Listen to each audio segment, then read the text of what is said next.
फिर मैं एक नए वीडियो के साथ उपस्थित हो चुका हूँ। हमेशा की तरह आप लोगों से यही कहना चाहूँगा कि वीडियो को पूरा देखिएगा, स्किप ना कीजिएगा।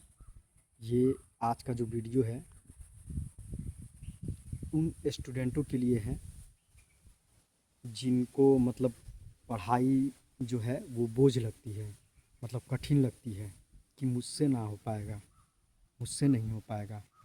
इस वीडियो को देखने के बाद मैं ऐसा तरीका बताऊँगा कि आप अपने एरिया में ना सुपर हो जाओगे, क्योंकि मैंने भी 16 साल टीचिंग किया है। ठीक है, मैं खुद एक टीचर रह चुका हूँ। आप ना सुपर हो जाओगे, सुपर डुपर हो जाओगे, कोई आपसे टक्कर लेने वाला नहीं होगा। और यकीन मानिए, जब घर का कोई बच्चा अगर पढ़ने में सुपर डुपर निकल जाए ना, तो सबसे ज़्यादा खुशी किसे होती है ये तो बताने की ज़रूरत नहीं है।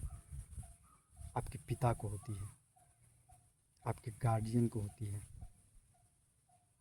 आपको कम खुशी महसूस होगी, लेकिन वो अंदर जो फील करेंगे ना, आप मतलब आप उन लोगों को वो खुशी दे, आप ये अंदाज़ा नहीं लगा सकते हो कि आप उन लोगों को कितनी बड़ी खुशी दे रहे हो। कुछ ऐसे खुशियाँ होती है जो हम लोग देते हैं, दिखाई नहीं देता है, लेकिन वो बहुत बड़ी चीज़ होती है, मायने रखता है ज़िंदगी में। चलिए तो अब मैं बताता हूँ। देखिए, कहने का मतलब ये है, मान के चलिए आप पढ़ने में कमज़ोर हैं, या पढ़ाई आपको बोझ लग रही है, या फिर कोई चीज़ समझ में नहीं आ रही है। उसका मेन कारण क्या होता है हमारा?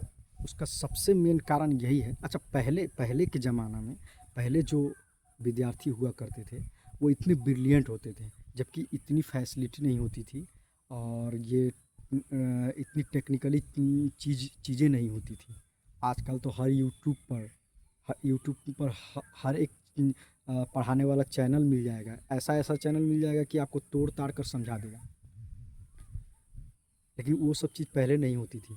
फिर भी हमसे कई गुना नॉलेज उनके पास था, और उनको उनके पास याद रखने की जो क्षमता होती थी ना, हमसे कई गुना ज़्यादा होता था। क्यों? क्योंकि उनका तरीका कुछ अलग था। आपको मैं बताऊं, अभी जो बताऊंगा ना, ध्यान से सुनिएगा। अगर इसको फॉलो कर लिए, इस तरीके को फॉलो कर लिए, तो मैं गारंटी के साथ बोलता हूं कि आपके जैसा कोई नहीं होगा आपके एरिया में, कोई नहीं होगा। सभी आप के गुलाम हो जाएंगे। सभी जो और भी विद्यार्थी है आपके गुलाम हो जाएंगे, बोलेंगे कि यार मैं मुझको भी ऐसा ही बनना है। सभी इसका तारीफ़ करता है, इसके पढ़ाई का, मुझे भी ऐसे ही बनना है, ऐसे ही बनना है। चाहे उन गार्जियनों से मैं कहूँगा जिनके बच्चे कमज़ोर है पढ़ने में, जिनके बच्चे को बोझ लगता है पढ़ाई, उनसे कहना चाहूँगा। देखिए, मेरे कहने का मतलब ये है कि जब आप 8 पास कर जाइए ना, 8 क्लास पास कर जाइए, तो 7 क्लास का ट्यूशन पकड़ लीजिए आप। 7th क्लास का ट्यूशन पकड़ लीजिए, ज़्यादा नहीं। उसको कमाई का जरिया नहीं बनाना है। ट्यूशन को कमाई का जरिया नहीं, कमाई का जरिया बनाइएगा फिर तो तब गलत ट्रैक में चले जाइएगा। कमाई का जरिया नहीं बनाना है, क्योंकि वो बिजनेस हो गया। कमाई का जरिया नहीं। इतना माइंड में भर लीजिए कि मुझे कमाना नहीं है। अगर वो पैसा नहीं भी देता है, 2-4 स्टूडेंट, कोई बात नहीं, फ्री में पढ़ाऊँगा। पढ़ा दीजिए, कोई दिक्कत नहीं है, पढ़ा दीजिए। मैंने भी पढ़ाया है, बहुत ऐसा स्टूडेंट है जिसको फ्री में पढ़ाया है, जिसका गार्जियन सक्षम नहीं था, फिर भी मैंने पढ़ाया है। पढ़ा दीजिए, कोई दिक्कत नहीं है। अब मैं आप लोगों को बताता हूँ उससे इससे फ़ायदा क्या होगा। सुनिए ध्यान से। मामूली बात आपको लग रहा होगा, लेकिन इसका फ़ायदा सुनिए। मैंने ये महसूस किया है अपने लाइफ में। अब इससे फ़ायदा क्या होगा, देखिए। आप चाहे कितना भी अच्छा कोचिंग पकड़ लीजिए, कितना भी बढ़िया इंस्टीट्यूट में पढ़ लीजिए, कितना भी बढ़िया स्कूल में पढ़ लीजिए, कितना भी बढ़िया माहौल में पढ़ लीजिए, सभी बच्चे एक नहीं होते हैं। किसी का माइंड तेज होता है, किसी का कमज़ोर होता है। तो आप किसी चीज़ को ज़्यादा दिन तक याद नहीं रख सकते हैं, और जब याद ही नहीं रहेगा तो एग्ज़ाम में आप लिखिएगा क्या? जब याद ही नहीं रहेगा तो किसी के सामने आप बताइएगा क्या, और जब लिखिएगा ही नहीं एग्ज़ाम में तो अच्छा नंबर कैसे आएगा। किसी को किसी के साथ बैठकर उस नॉलेज को शेयर नहीं कीजिएगा तो कोई समझेगा कैसे कि ये इतना ब्रिलियंट है, इतना इंटेलिजेंट है। तो ये होगा ट्यूशन से। कमाई का जरिया मत बनाइए, मैं फिर बोल रहा हूँ कमाई का जरिया नहीं। आप मात्र 2 ट्यूशन पकड़ लीजिए। 2 ट्यूशन कौन सा पकड़ना, ये नहीं कि आप 1 क्लास का 2 क्लास का पकड़ लिए, नहीं। आप अगर 8 क्लास में हो तो 7 क्लास के बच्चे को, 2 बच्चे को बोलो कि भाई मेरे पास आओ, 1 रुपया भी नहीं लूँगा तुमसे, और उसके बदले में मैं अपना नॉलेज तुमको दूंगा। वो बोलेगा आप खुद 8 में पढ़ते हो, तो आप बोलिए सिर्फ 2 दिन मेरे पास आकर देखो, मैं पढ़कर तुमको पढ़ाऊंगा। 2 बच्चे, अगर कोई नहीं मिलता तो अपने घर के, अपने आस पास के ही 2 बच्चे, वैसे भी नहीं होता तो यूट्यूब पर पढ़ाना शुरू कर दीजिए। नोट बना लीजिए, यूट्यूब पर ही पढ़ाना शुरू कर दीजिए। अगर कोई नहीं मिलता है तो, कोई अगर सोचता है ना कि खुद 8 क्लास में है मुझे क्या पढ़ाएगा, यूट्यूब में पढ़ाना शुरू कर दीजिए। इससे आपको 1 रुपया तो मिलेगा नहीं, लेकिन यकीन मानिए करोड़ों का चीज़ आपको मिल जाएगा। क्या मिलेगा, जो चीज़ आप 8 क्लास में पढ़ चुके हो, अगर 7th क्लास को पढ़ा रहे हो, जो चीज़ आप मैट्रिक में पढ़ चुके हो, मैट्रिकुलेशन में पढ़ चुके हो, 9th में पढ़ा रहे हो, जो चीज़ें आप इंटरमीडिएट में पढ़ चुके हो, 10th को पढ़ा रहे हो, 10th के बच्चे को पढ़ा रहे हो, आपका बेसिक नॉलेज इतना मजबूत हो जाएगा। और सारा खेल तो बेसिक नॉलेज का है। आप कोई भी कंपटीशन का एग्ज़ाम देख लीजिए, आईएएस, आईपीएस, यूपीएससी का एग्ज़ाम देख लीजिए, बीपीएससी का एग्ज़ाम देख लीजिए, क्या पूछता है उसमें, क्या पूछता है एग्ज़ाम में, ज़्यादातर बेसिक नॉलेज। और ज़्यादातर लोग क्यों नहीं निकल पाते हैं, बिकॉज़ वो एमए बीए तो पढ़ लेते हैं, बीए ग्रेजुएट हो जाते हैं, इंटर तक पढ़ लेते हैं, लेकिन पीछे का कुछ याद नहीं रहता है उनको।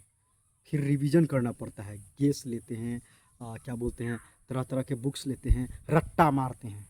क्या ज़रूरत है, क्या ज़रूरत है। आपके पास प्लस पॉइंट है। सबसे पहला चीज़, आपको दिमाग दुखवाना नहीं है, दर्द नहीं देना है अपने माइंड को। सबसे पहला चीज़, एक तो आपका कॉन्फिडेंस बढ़ेगा। दूसरी चीज़, आप जब पढ़ाओगे तो आप उस चीज़ पर और रिसर्च करोगे, उस पर सोचने पर मजबूर हो जाओगे कि ये चीज़ ऐसा नहीं, ऐसा करूँगा तो जिसको मैं पढ़ा रहा हूँ उसको और अच्छा लगेगा। अपना इम्प्रेशन उसके सामने बढ़ाने के लिए और ज़्यादा मेहनत करोगे आप। बुक से क्या होगा, सिर्फ रट्टा मारोगे। बुक चाहे जैसा भी बुक आ जाए, जब तक गुरु आपके पास ना हो तो कोई नॉलेज नहीं आपको मिलता है। तो कहने का मतलब ये है कि आप जब पढ़ाओगे ना, तो उसको देने के चक्कर में, उसको जो आप दे रहे हो वो उसको फ़ायदा तो हो ही रहा है, लेकिन उससे 100 गुना फ़ायदा यकीन मानिए आपको हो रहा है।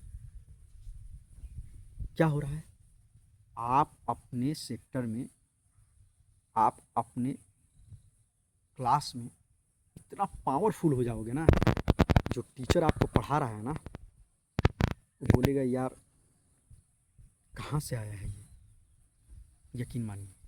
तो ये मेथड अपनाइए, एक बार अपना कर देखिए।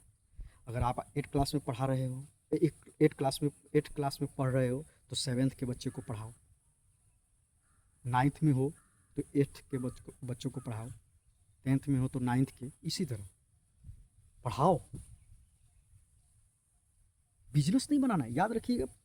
बच्चा बस 10 बच्चे से कम होना चाहिए जिसमें 2 घंटा समय आप दे सको, उससे ज़्यादा नहीं। उससे ज़्यादा जाओगे तो फिर लालच बन जाएगा मन में, फिर पैसा आने लगेगा, लालच बन जाएगा, नहीं हमको कमाना है। फिर आपका जो एम है, फोकस है, उससे दूर भाग जाओगे, फिर आपका लाइफ जो है झंड हो जाएगा, बेकार हो जाएगा।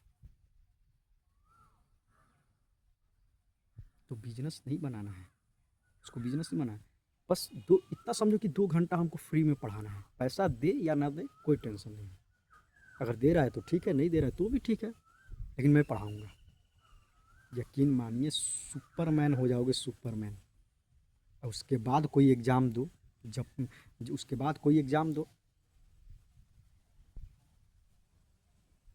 आधा आधा क्वेश्चन तो आप चुटकियों में हल कर दोगे क्योंकि आधा क्वेश्चन का आंसर तो आप पहले से वो है जो आप बच्चों को सालों से पढ़ाते आ रहे हो।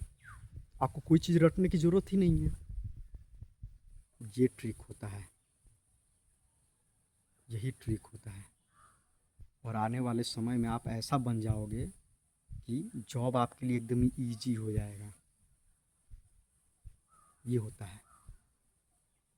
इस ट्रिक को मैंने भी अपनाया था, लेकिन मेरी बदकिस्मती है, कुछ ऐसा सिचुएशन मेरे परिवार में आ गया जिसके कारण मैं कोई जॉब नहीं कर पाया। लेकिन कहते हैं ना कि जो जिस रास्ते से गुजरता है उसी से वो नॉलेज लेना चाहिए, क्योंकि उसको ये भली भांति पता होता है कि इस रास्ते में कहाँ गड्ढा है और कहाँ समतल ज़मीन है, कहाँ प्लेन ज़मीन है, कहाँ गड्ढा है, किस तरफ से जाना है, किस तरफ से नहीं जाना है।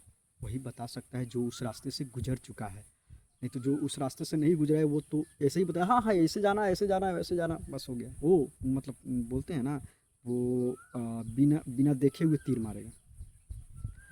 तो एक बार ऐसा कर कर देखिए, यकीन मानिए। और इससे एक और फ़ायदा होगा। फ़ायदा क्या होगा?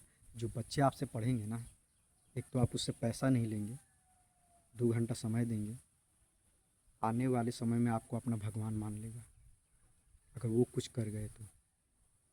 ज़िंदगी भर आपका नाम लेगा, रिस्पेक्ट करेगा आपको। और रिस्पेक्ट से बड़ा क्या, इस रिस्पेक्ट से बड़ा कोई इज्जत होता है क्या? ज़िंदगी भर आपका रिस्पेक्ट करेगा। बताइए, एक सोच अपना बदलिएगा तो आपको कितने फ़ायदे होंगे। सबसे पहले आपको अपना फ़ायदा होगा, नॉलेज बढ़ेगा। दूसरा, आप आने वाले समय में जॉब की तैयारी में ज़्यादा डिप्रेशन में नहीं जाओगे। तीसरा, किसी और का भी जीवन बना दोगे, उसका भी नॉलेज बढ़ेगा। और चौथा, उसके नज़र में आप हीरो हो जाओगे, हीरो बन जाओगे। तो ये मेथड अपनाइए। आप अगर पढ़ाई कर रहे हो तो अगर 8 में हो तो 7th क्लास के बच्चों को पढ़ाइए, 9th में हो तो 8 के बच्चों को पढ़ाइए। ये मेथड अपना कर देखिए। कोचिंग जाइए, पढ़िए, फिर उसको आप वही चीज़ कोचिंग जाइए, चाहे 8 में हो तो 8 के बच्चों को भी पढ़ा सकते हो आप। इस तरह तो और अच्छा हो जाएगा, जो पढ़ कर आए हो वही पढ़ा रहे हो। फिर देखो, वो तो याद करने की ज़रूरत ही नहीं है, आपको बोलते बोलते याद हो जाएगा। और बोलने का जो कॉन्फिडेंस आपका बढ़ेगा वो अलग। रट्टा मारने से कुछ नहीं होता है, 10 दिन याद होता है, ना कॉन्फिडेंस बढ़ता है और ना बोलने का अंदाज बदलता है। कुछ नहीं होता है, कुछ नहीं। आपके अंदर क्या क्वालिटी है वो आपको पता ही नहीं चलेगा। तो पता तब चलेगा जब मैदान में उतरोगे, तब तक बहुत देर हो जाएगा। तो शुरू से ही आदत बना लो, इसीलिए। ठीक है, अच्छा लगे तो फॉलो कीजिएगा और लाइक कीजिएगा। Thank you.